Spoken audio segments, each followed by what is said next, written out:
صحابی نبی جنتی جنتی، ہدایت کے روشن ستارے صحابہ، رسول خدا کو بھی پیارے صحابہ، ہدایت کے روشن ستارے صحابہ، رسول خدا کو بھی پیارے صحابہ۔ الحمدللہ رب العالمین والصلاة والسلام علی سید المرسلین، اما بعد فاعوذ باللہ من الشیطان الرجیم، بسم اللہ الرحمن الرحیم۔ الصلاة والسلام علیک یا رسول اللہ وعلی آلک واصحابک یا حبیب اللہ۔ الصلاة والسلام علیک یا نبی اللہ وعلی آلک واصحابک یا نور اللہ صلی اللہ تعالی علیہ وآلہ وسلم۔ پیارے پیارے ناظرین، آپ دیکھ رہے ہیں پروگرام ہدایت کے ستارے، جس میں الحمدللہ عز و جل ہم نے صحابہ کرام علیہم الرضوان کی سیرت کو سننا بھی ہے، سمجھنا بھی ہے، اور اسے یاد رکھ کر اس پر عمل کی کوشش بھی کرنی ہے۔ الحمدللہ عز و جل اب تک ہمارے اس پروگرام کے الگ الگ ایپیسوڈز میں آپ نے حضرت سیدنا صدیق اکبر رضی اللہ تعالی عنہ کی سیرت کے بہت سارے پہلوؤں کو جاننے کی سعادت حاصل کی، جس میں حضرت سیدنا ابو بکر صدیق رضی اللہ تعالیٰ عنہ کا بچپن، آپ کی جوانی، مزید نبی پاک صلی اللہ تعالیٰ علیہ وآلہ وسلم کے ساتھ آپ کا نسب، نبی پاک صلی اللہ تعالیٰ علیہ وآلہ وسلم سے آپ کی محبت، اس کے علاوہ اور بھی چند ایک باتیں ہم نے آپ کے سامنے ذکر کرنے کی سعادت حاصل کی ہے۔ آج الحمدللہ عز و جل حضرت سیدنا ابو بکر صدیق رضی اللہ تعالیٰ عنہ کی ایک اور اسپیشلٹی جو اللہ تبارک و تعالیٰ نے آپ کو عطا فرمائی تھی، وہ ہے نبی پاک صلی اللہ تعالیٰ علیہ وآلہ وسلم کے ساتھ آپ کا رفیق بن کر ہجرت کرنا۔ آج انشاءاللہ تبارک و تعالیٰ ہجرت سے ریلیٹڈ نبی پاک صلی اللہ تعالیٰ علیہ وآلہ وسلم کے اس پیارے صحابی کا ہم ذکر خیر کرنے کی سعادت حاصل کریں گے۔ آئیے اپنی ٹاپک کو آگے بڑھاتے ہوئے نبی کریم رؤوف الرحیم صلی اللہ تعالیٰ علیہ وآلہ وسلم پر درود پاک بھی پڑھتے ہیں، اور ساتھ ہی ساتھ فضیلت کو بھی انشاءاللہ ہم شامل کریں گے۔ اللہ پاک کے آخری نبی مکی مدنی محمد عربی صلی اللہ تعالیٰ علیہ وآلہ وسلم کا فرمان عالی شان ہے، تم جہاں بھی ہو مجھ پر درود پڑھو، بے شک تمہارا درود مجھ تک پہنچتا ہے۔ صلو علی الحبیب صلی اللہ تعالیٰ علی محمد صلی اللہ تعالیٰ علیہ وآلہ وسلم۔ پیارے پیارے ناظرین، اگر ہم بات کریں اس وقت کی کہ جس وقت اللہ تبارک و تعالیٰ نے اپنے محبوب ترین نبی یعنی کہ ہمارے پیارے آقا مکی مدنی مصطفیٰ صلی اللہ تعالیٰ علیہ وآلہ وسلم کو اپنی نبوت کا اعلان کرنے کا حکم فرمایا، اور نبی کریم صلی اللہ تعالیٰ علیہ وآلہ وسلم نے جب اسلام کی دعوت دینا شروع کی تو مکہ مکرمہ کے بہت سے لوگ آپ کی مخالفت میں کھڑے ہو گئے، آپ کی مخالفت پر اتر آئے، اور وہ دور ایسا تھا کہ اسلام قبول کرنے والوں کے لیے مکہ مکرمہ کے لوگ بڑی سخت تکلیفیں دیتے، ان پر ظلم کرتے، انہیں مارا جاتا، انہیں بھوکا رکھا جاتا، اور گرم پتھروں پر انہیں لٹایا جاتا، اور اس طرح کی اذیتیں وہ مسلمانوں کو پہنچایا کرتے تھے۔ اس کی ایک وجہ یہ بھی تھی کہ مسلمانوں کی تعداد بڑی کم تھی، اور زیادہ تر اس وقت اسلام کے اوائل میں کمزور مسلمان یعنی کہ غریب مسلمان یہ اسلام قبول کر چکے تھے۔ بظاہر اب ان کی کمزوری ان لوگوں کے سامنے تھی، اور اسی کمزوری کا فائدہ اٹھا کر وہ مکہ مکرمہ میں مسلمانوں کو دن بدن طرح کی اذیتیں پہنچاتے، اور ان کے لیے مسلمانوں کے لیے مکہ مکرمہ میں اپنے اوقات گزارنا، اپنے دن گزارنا یہ مشکل ترین ہوتا جا رہا تھا۔ رحمت عالم نور مجسم صلی اللہ تعالی علیہ وآلہ وسلم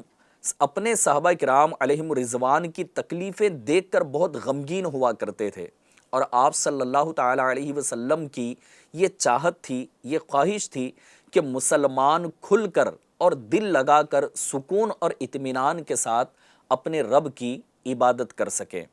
اسی لیے نبی کریم صلی اللہ تعالی علیہ وآلہ وسلم نے صحابہ کرام علیہم الرضوان کی جب یہ کیفیت دیکھی کہ مکہ مکرمہ کے لوگ مسلمانوں کو طرح طرح کی تکلیفیں پہنچا رہے ہیں، تو وہاں نبی پاک صلی اللہ تعالی علیہ وآلہ وسلم نے ایک فیصلہ فرمایا، اور وہ فیصلہ کیا تھا؟ ہجرت کرنے کا۔ یعنی ابھی مدینہ منورہ کی ہجرت کی بات نہیں آئی، بلکہ کسی اور مقام پر ہجرت کی باری آئی، اور وہ مقام حبشہ کا مقام تھا۔ اور نبی کریم صلی اللہ تعالی علیہ وآلہ وسلم نے اپنے صحابہ اکرام علیہم الرضوان کے بارے میں یہ فیصلہ فرمایا کہ یہ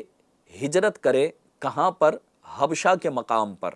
اور حبشہ یہ ایک ایسا ملک تھا کہ جہاں بڑا ایک انصاف پسند بادشاہ، رحم دل بادشاہ حکومت کیا کرتا تھا۔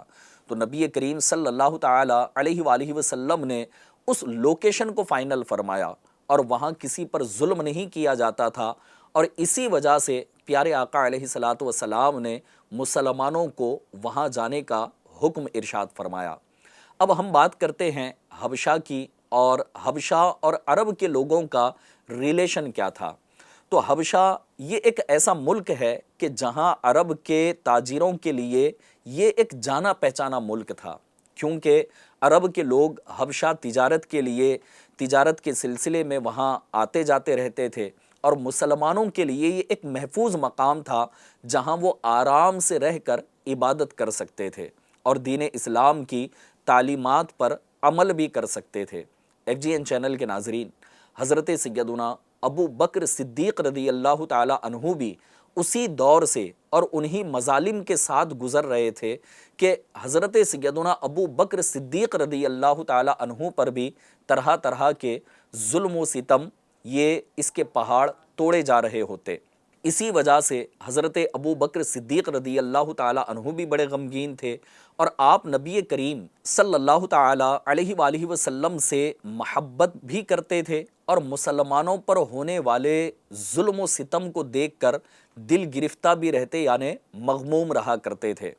چنانچہ آپ نے بھی حبشہ کی طرف ہجرت کرنے کا ارادہ فرمایا۔ اب یہ وہ وقت تھا پیارے ناظرین کہ اعلان نبوت کا یہ 5واں سال ہے، اور مسلمانوں پر ظلم و ستم کے پہاڑ توڑے جا رہے ہیں۔ جب سے اعلان نبوت ہوا ہے اس وقت سے لے کر حبشہ کی ہجرت تک، یعنی 5واں سال یہ اعلان نبوت کا جاری ہے، اور 5 سال سے مسلمان یہ ظلم و ستم کو برداشت کرتے چلے جا رہے ہیں۔ اب وہ دن بھی آیا کہ جہاں حضرت سیدنا ابو بکر صدیق رضی اللہ تعالی عنہ نے بھی اب یہ پختہ ارادہ کر لیا کہ میں بھی اپنے رب تبارک و تعالیٰ کی عبادت کے لیے، سکون و اطمینان حاصل کرنے کے لیے اب میں حبشہ کی جانب ہجرت کر جاؤں، اور اس نبوت کے 5ویں سال آپ مکہ مکرمہ سے نکل پڑے، تاکہ ایک محفوظ جگہ آپ کو بھی نصیب ہو اور آپ دل لگا کر وہاں اللہ تبارک و تعالیٰ کی عبادت کر سکیں۔ لیکن پیارے ناظرین، راستے میں ایک ایسا واقعہ حضرت سیدنا ابو بکر صدیق رضی اللہ تعالی عنہ کے ساتھ پیش آیا کہ آپ حبشہ جانے کے بجائے دوبارہ واپس مکہ مکرمہ لوٹ کر آئے۔ اب سنیے ہوا کیا راستے میں۔ جیسے آپ نے قصد فرمایا اور نکل پڑے مکہ مکرمہ سے، تو راستے میں حضرت سیدنا ابو بکر صدیق رضی اللہ تعالی عنہ کو ایک شخص ملا جس کا نام ابن دغینہ تھا۔ وہ عرب کے معزز ترین لوگوں میں شمار ہوتا تھا، اور اس نے حضرت سیدنا ابو بکر صدیق رضی اللہ تعالی عنہ کو جب راستے میں دیکھا تو بڑا حیران ہوا، اور حیرانی کے عالم میں پوچھا کہ اے ابو بکر، تم کہاں جا رہے ہو؟ تو حضرت سیدنا ابو بکر صدیق رضی اللہ تعالی عنہ نے بڑے ہی درد بھرے، نہایت افسوس بھرے لہجے میں آپ نے ارشاد فرمایا کہ میری قوم نے میرے لیے زمین تنگ کر دی ہے، اب میں کہیں دور جا کر اپنے رب کی عبادت کرنا چاہتا ہوں۔ ابن دغینہ چونکہ آپ کی نیکی، سچائی، نرم دلی اور اعلیٰ اخلاق سے یہ اچھی طرح واقف تھا،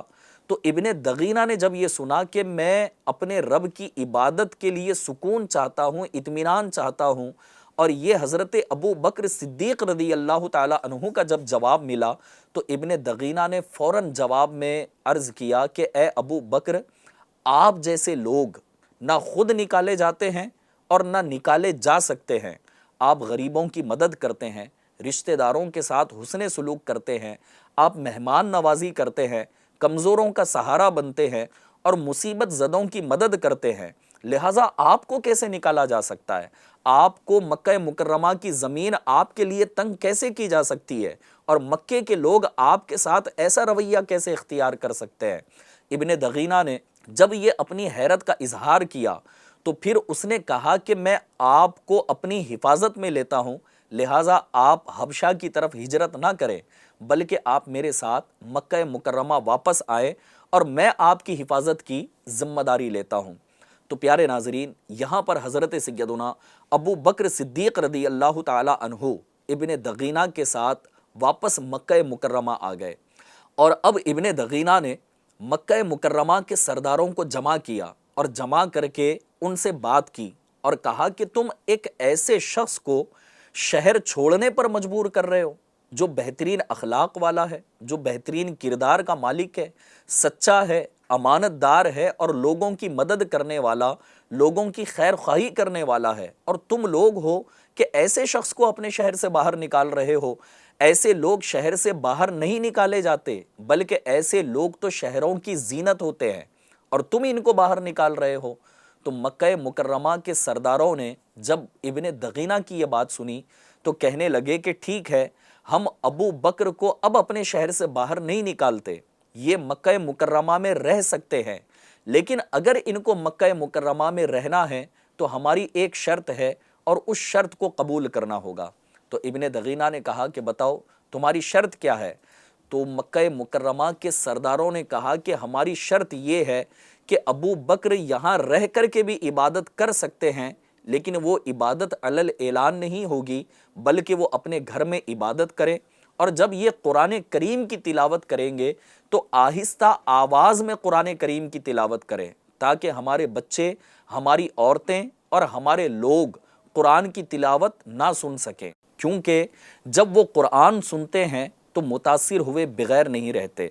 حضرت سیدنا ابو بکر صدیق رضی اللہ تعالی عنہ نے ابتدا میں تو یہ شرط قبول کر لی، آپ اپنے گھر میں رہتے، عبادت کرتے، نماز پڑھتے اور قرآن کریم کی تلاوت فرماتے، لیکن آپ کا دل عشق الہی اور محبت رسول سے بھرا ہوا تھا۔ چند دن کے بعد حضرت سیدنا ابو بکر صدیق رضی اللہ تعالی عنہ نے اپنے صحن میں عبادت کے لیے ایک چھوٹی سی مسجد بنائی، اور وہیں پر آپ نماز بھی ادا فرماتے اور تلاوت قرآن کیا کرتے تھے۔ اب ایک مرتبہ ہوا یوں کہ آپ رضی اللہ تعالی عنہ چونکہ نہایت نرم دل تھے، اور آپ کا دل اتنا نرم تھا کہ آپ جب قرآن کریم کی تلاوت کرتے تو آپ کی آنکھوں سے آنسو بھی جاری ہو جاتے۔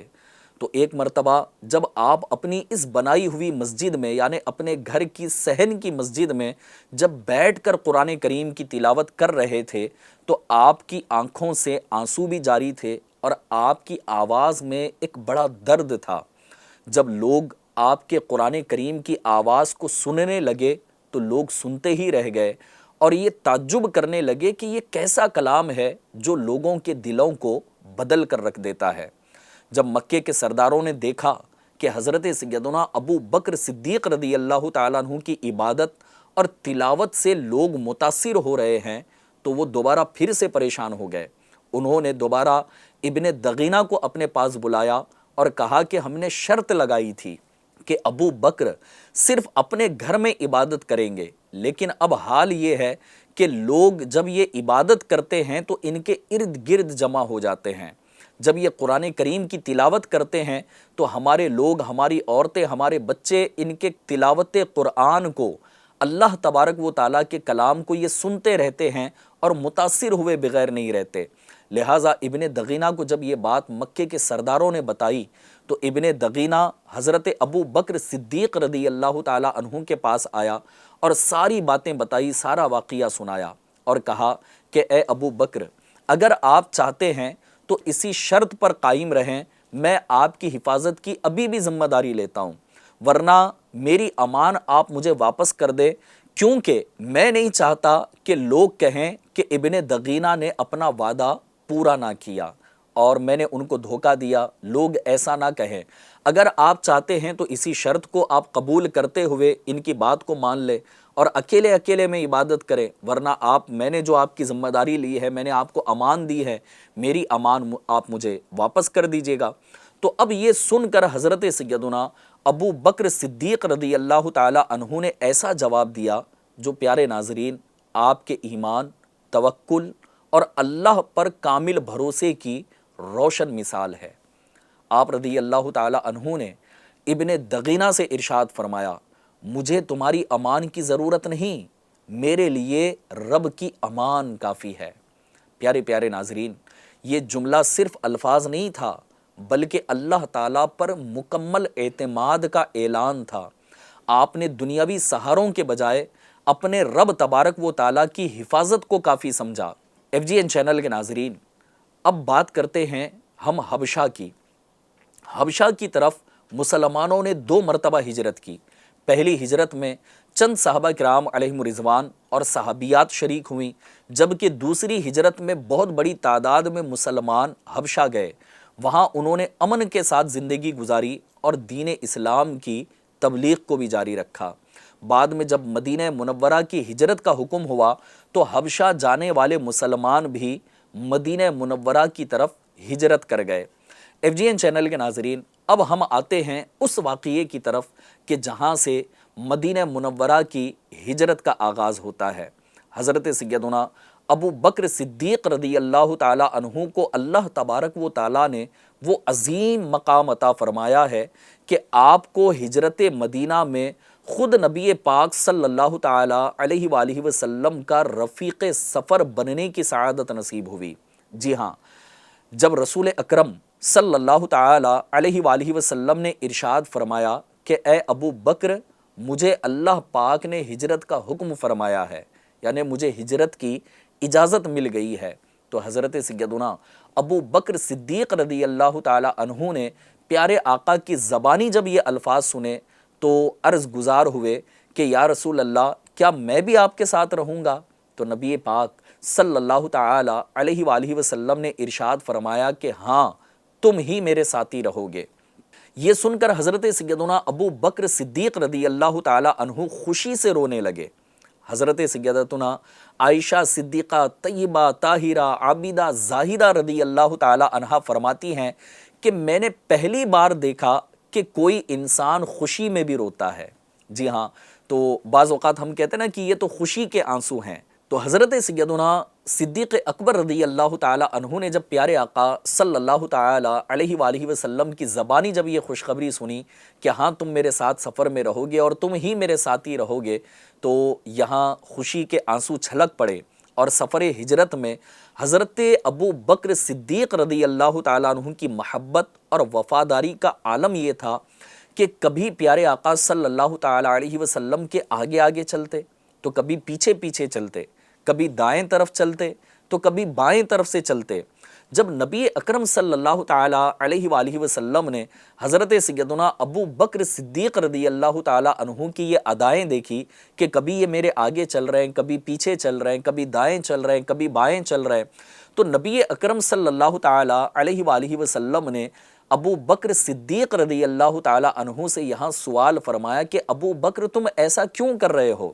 تو انہوں نے عرض کیا یا رسول اللہ صلی اللہ تعالیٰ علیہ وسلم، کبھی میں ڈرتا ہوں کہ آگے کی جانب سے کوئی آپ کو نقصان نہ پہنچا دے، تو اس ڈر کی وجہ سے میں آپ کے آگے آگے ہو جاتا ہوں۔ کبھی دل میں ڈر پیدا ہوتا ہے کہ جو مکے کے لوگ ہماری جان کے پیاسے ہیں، ہمارے تعقب میں ہیں، ہمارا پیچھا کر رہے ہیں، کہیں ایسا نہ ہو کہ حضور وہ آپ پر پیچھے سے حملہ کر دیں، تو میں ڈرتا ہوں کہ کہیں آپ پر اس طرح کوئی نقصان نہ ہو جائے، تو اس وقت میں پیچھے ہو جاتا ہوں اور کبھی دائیں ہو جاتا ہوں، کبھی بائیں ہو جاتا ہوں۔ پھر عرض کیا کہ یا رسول اللہ صلی اللہ تعالیٰ علیہ وسلم، اگر کوئی تکلیف آئے تو حضور مجھ پر آئے، آپ پر کوئی تکلیف نہ آئے۔ حضرت سیدنا ابو بکر صدیق رضی اللہ تعالی عنہ کی یہی وہ بے مثال محبت تھی کہ جس نے حضرت سیدنا ابو بکر صدیق رضی اللہ تعالی عنہ کو اس امت کے تمام لوگوں میں ممتاز کر دیا۔ بلکہ یہ وہ محبت ہے کہ انبیاء کرام وہ رسولان اعظام علیہم السلام کے بعد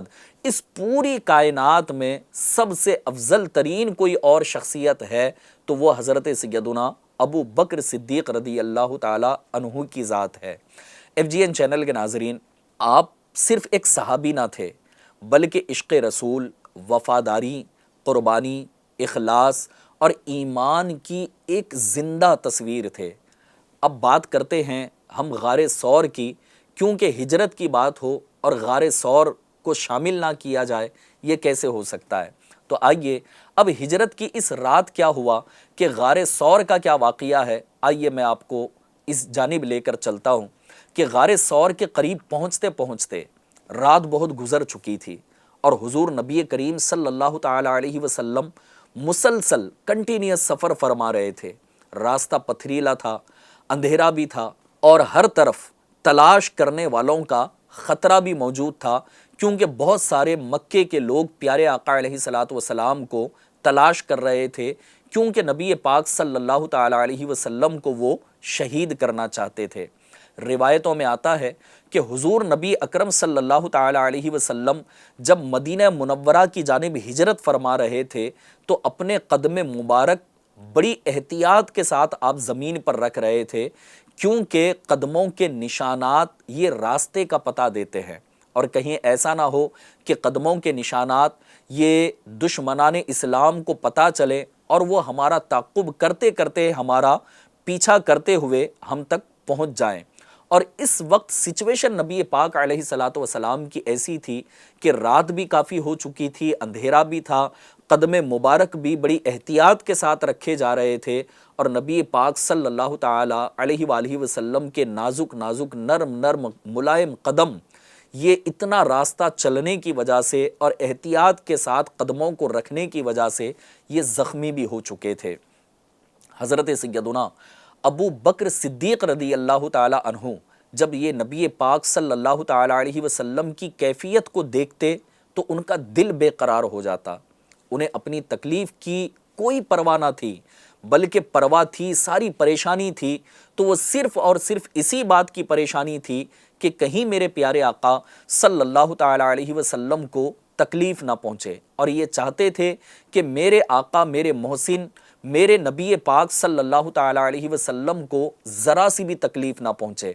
خیر، محبت کی یہی انتہا تھی کہ کبھی حضرت ابو بکر صدیق رضی اللہ تعالیٰ عنہ حضور کے آگے چل رہے ہیں تو کبھی پیچھے چل رہے ہیں، کبھی دائیں چل رہے ہیں تو کبھی بائیں چل رہے ہیں۔ خیر، بات کرتے ہیں ہم غار ثور کی۔ جب اس اندھیری رات میں، اس کالی رات میں، جب یہ دو ہستیاں کہ جو تمام کائنات کی افضل ترین شخصیت، تمام نبیوں کے، تمام رسولوں کے سردار، اللہ تبارک و تعالیٰ کے محبوب، اور دوسری شخصیت حضرت سیدنا ابو بکر صدیق رضی اللہ تعالیٰ عنہ کی، جو اس ساری کائنات میں تمام انبیاء اور تمام رسولوں میں، تمام انسانوں کے اندر سب سے افضل ہیں، تو یہ دو افضل ترین شخصیات رات کے اندھیرے میں اور رات کے اس سناٹے میں جب غار ثور کے قریب پہنچے اور غار ثور کے دہانے تک پہنچے تو حضرت ابو بکر صدیق رضی اللہ تعالیٰ عنہ نے یہاں پر عشق و محبت کی ایک اور مثال قائم فرمائی، اور ابو بکر صدیق رضی اللہ تعالیٰ عنہ نے عرض کیا، یا رسول اللہ صلی اللہ تعالیٰ علیہ وسلم، آپ ابھی غار کے باہر ہی تشریف فرما رہے ہیں، سب سے پہلے غار کے اندر میں جاتا ہوں، وہاں اندر جا کر میں صفائی بھی کروں گا، اور اندر جانے کے بعد اگر کوئی خطرناک چیز وہاں پر موجود ہو، یعنی کہ نقصان پہنچانے والا کوئی جانور، کیڑا وغیرہ موجود ہو تو وہ سب سے پہلے مجھے نقصان پہنچائے، حضور آپ کو کوئی نقصان نہ ہو۔ تو حضرت سیدنا ابو بکر صدیق رضی اللہ تعالیٰ عنہ کے صرف یہ الفاظ نہیں تھے، بلکہ یہ عشق رسول کی عملی تصویر تھی۔ آج لوگ محبت کے دعوے تو بہت کرتے ہیں، مگر ذرا سا نقصان نظر آ جائے، ذرا سی مشکل نظر آ جائے یا ذرا سی مصیبت نظر آ جائے تو اپنا راستہ بدل لیتے ہیں۔ حضرت سیدنا ابو بکر صدیق رضی اللہ تعالی عنہ وہ عظیم شخصیت ہے کہ جنہوں نے ہر لمحہ اپنی جان کو حضور نبی کریم صلی اللہ تعالی علیہ وسلم پر قربان کرنے کو سعادت مندی سمجھا۔ پیارے پیارے ناظرین، چلیں اب چلتے ہیں آپ کو لے کر ہم غار ثور کے اندر۔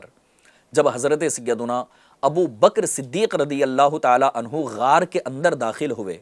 تو رات بھی تھی، اندھیرا بھی تھا، اور ظاہر سی بات ہے کہ جب غار کے اندر جائیں گے تو اور بھی اندھیرا نظر آئے گا۔ تو خیر جب غار کے اندر گئے تو اندھیرا تھا، جگہ غیر آباد تھی، ہر طرف سوراخ تھے غار کے اندر۔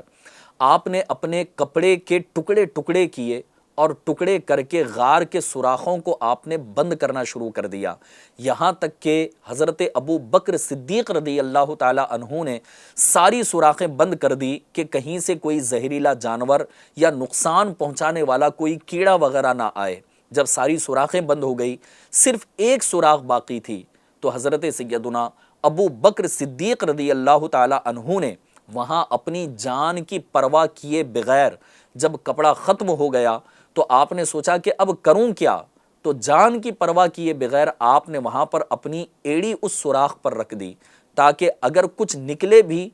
اس سوراخ کے اندر سے تو حضور نبی کریم صلی اللہ تعالی علیہ وآلہ وسلم تک نہ پہنچے اور میرے نبی کو کوئی نقصان نہ ہو۔ حضرت سیدنا ابو بکر صدیق رضی اللہ تعالی عنہ نے ساری سوراخیں بند کی، اور جب یہ ارادہ کر لیا کہ اس سوراخ پر مجھے اپنی ایڑی رکھ کر اس کو بند کرنا ہے، اور پھر با ادب باہر غار سے تشریف لائے اور نبی پاک صلی اللہ تعالی علیہ وسلم کی خدمت میں بڑے ادب و احترام اور محبت سے حضور کو عرض کیا کہ حضور اب صفائی ہو چکی ہے، اندر ساری سوراخیں بھی بند کر دی گئی ہیں، لہٰذا اب آپ غار کے اندر تشریف لے آئے۔ نبی کریم صلی اللہ تعالی علیہ وآلہ وسلم حضرت ابو بکر صدیق رضی اللہ تعالی عنہ کے ساتھ غار ثور کے اندر تشریف لے آئے۔ FGN چینل کے ناظرین،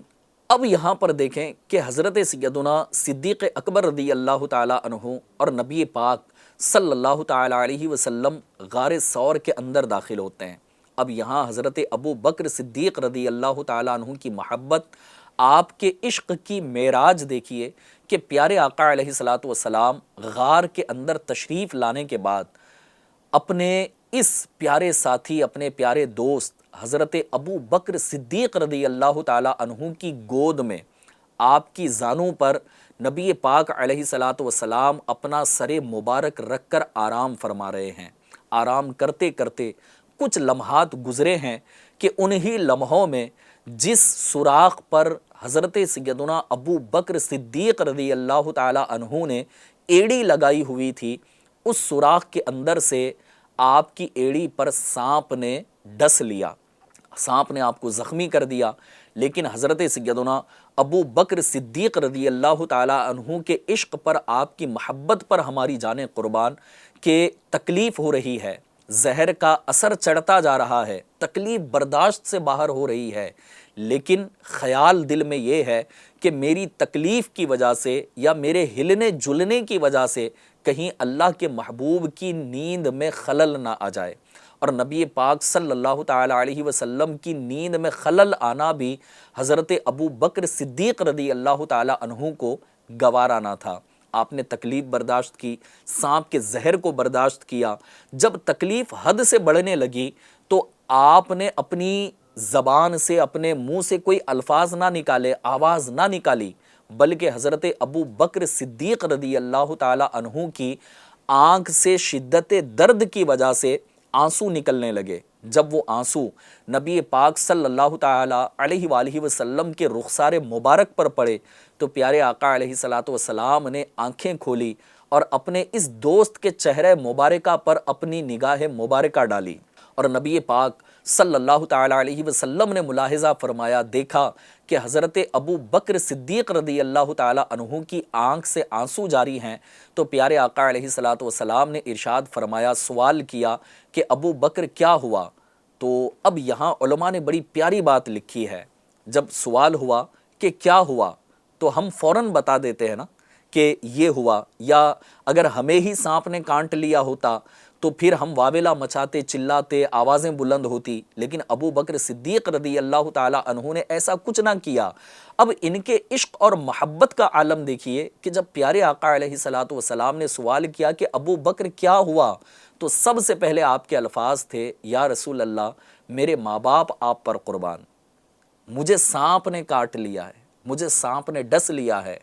اتنی درد اور اتنی تکلیف میں کون اس طرح کے الفاظ کہتا ہے؟ وہ تو فوراً ہی کہہ دیتے کہ حضور سانپ نے کاٹ لیا ہے، ویسے تو جاگنے سے پہلے ہی ہل جل کر اشارہ دے دیتے یا آوازیں کر دیتے، لیکن نہیں، بلکہ یہ محبت رسول کی ایک اعلیٰ مثال ہے، عشق رسول کی یہ ایک اعلیٰ مثال ہے کہ جب سوال بھی کیا جا رہا ہے تو پہلے الفاظ ادا ہو رہے ہیں کہ یا رسول اللہ میرے ماں باپ آپ پر قربان، پھر کہہ رہے ہیں کہ مجھے سانپ نے ڈس لیا ہے۔ اب یہاں نبی پاک صلی اللہ تعالی علیہ وآلہ وسلم کے معجزات میں سے ایک عظیم معجزہ یہ بھی ہے کہ پیارے آقا علیہ الصلوۃ والسلام نے اپنا لعاب مبارک جہاں سانپ نے ڈسا تھا وہاں اپنا لعاب مبارک لگایا تو حضرت سیدنا ابو بکر صدیق رضی اللہ تعالی عنہ کا درد بھی ختم ہو گیا اور زہر کا اثر بھی ختم ہو گیا۔ FGN چینل کے ناظرین، یہ عظیم وہ قربانی ہے حضرت ابو بکر صدیق رضی اللہ تعالی عنہ کی کہ جو آپ کے مقام و مرتبے کو اور بھی بلند و بالا کرتی ہے۔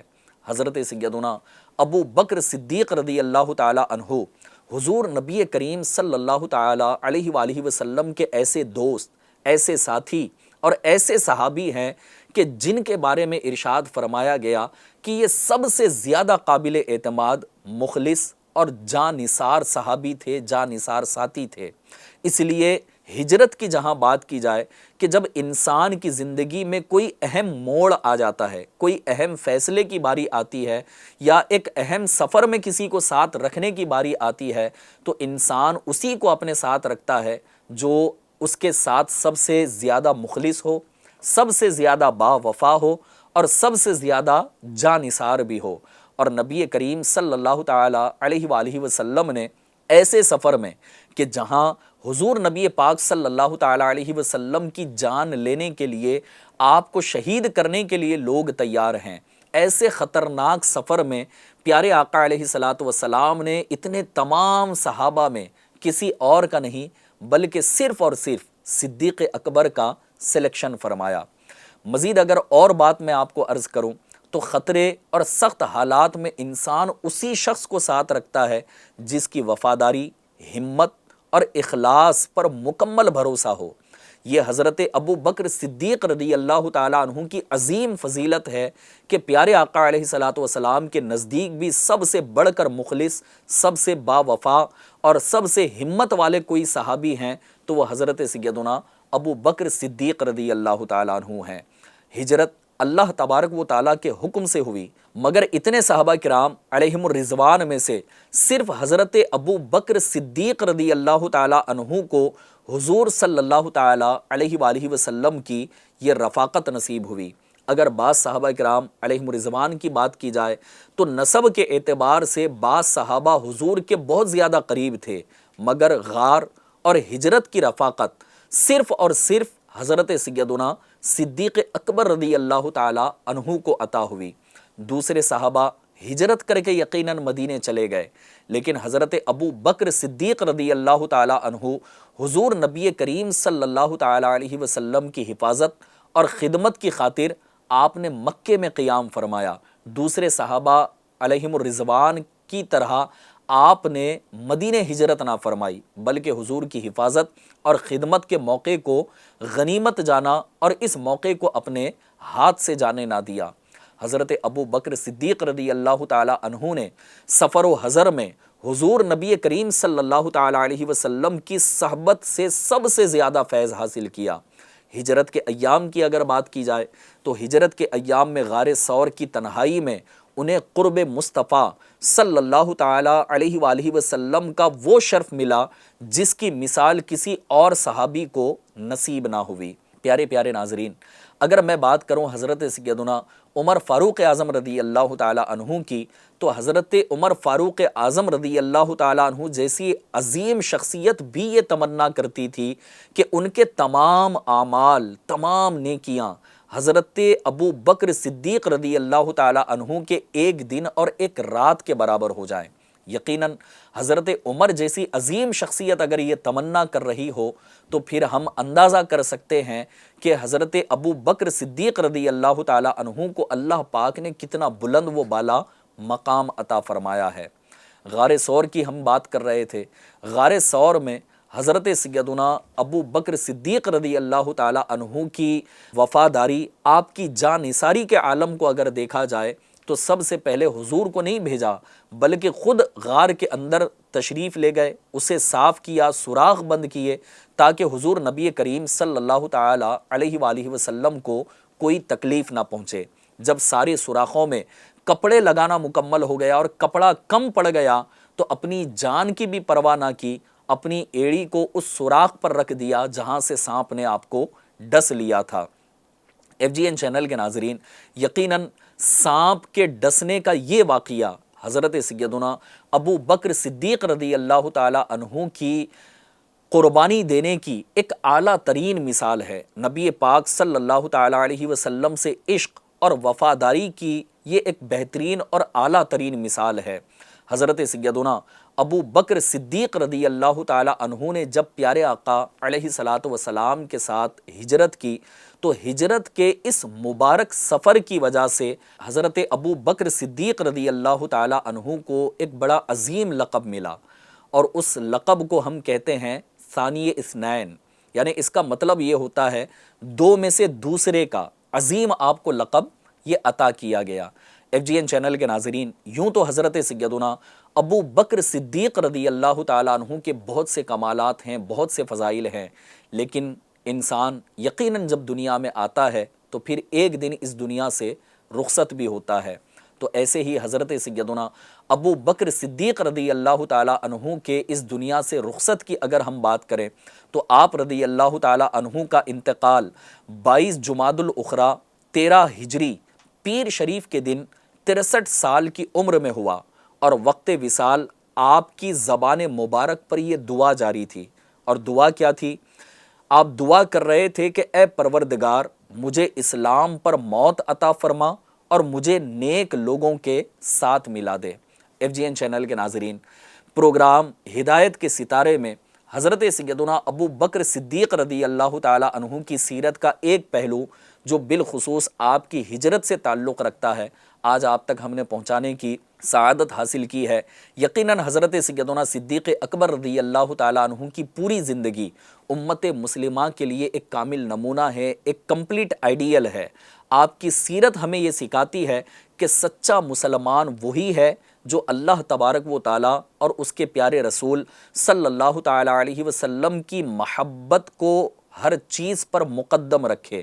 اللہ پاک اور اس کے رسول کی محبت ہی کو پریارٹی دی جائے، سنتوں پر عمل کرے، صحابہ کرام علیہم الرضوان اور اہل بیت اطہار سے محبت رکھے اور دین کی خدمت کرتے ہوئے اپنی زندگی گزارے۔ یقیناً حضرت سیدنا ابو بکر صدیق رضی اللہ تعالیٰ عنہ کی محبت بھی اور اہل بیت اور تمام صحابہ کی محبت ہمارے لیے قبر و آخرت میں کامیابی اور نجات کا ذریعہ ہے۔ اللہ تبارک و تعالی ہمیں حضرت سیدنا ابو بکر صدیق رضی اللہ تعالیٰ عنہ کی سیرت پر عمل کرنے، ان کے کردار کو اپنانے، ان کے اخلاق کو اپنانے اور ان کے عشق رسول کے صدقے اللہ تبارک و تعالی ہمیں بھی ایک سچا عاشق رسول بننے کی توفیق عطا فرمائے۔ آمین بجاہ النبی الامین صلی اللہ تعالی علیہ وآلہ وسلم۔ صلو علی الحبیب صلی اللہ تعالی علی محمد صلی اللہ تعالی علیہ وآلہ وسلم۔ صحابی نبی جنتی جنتی،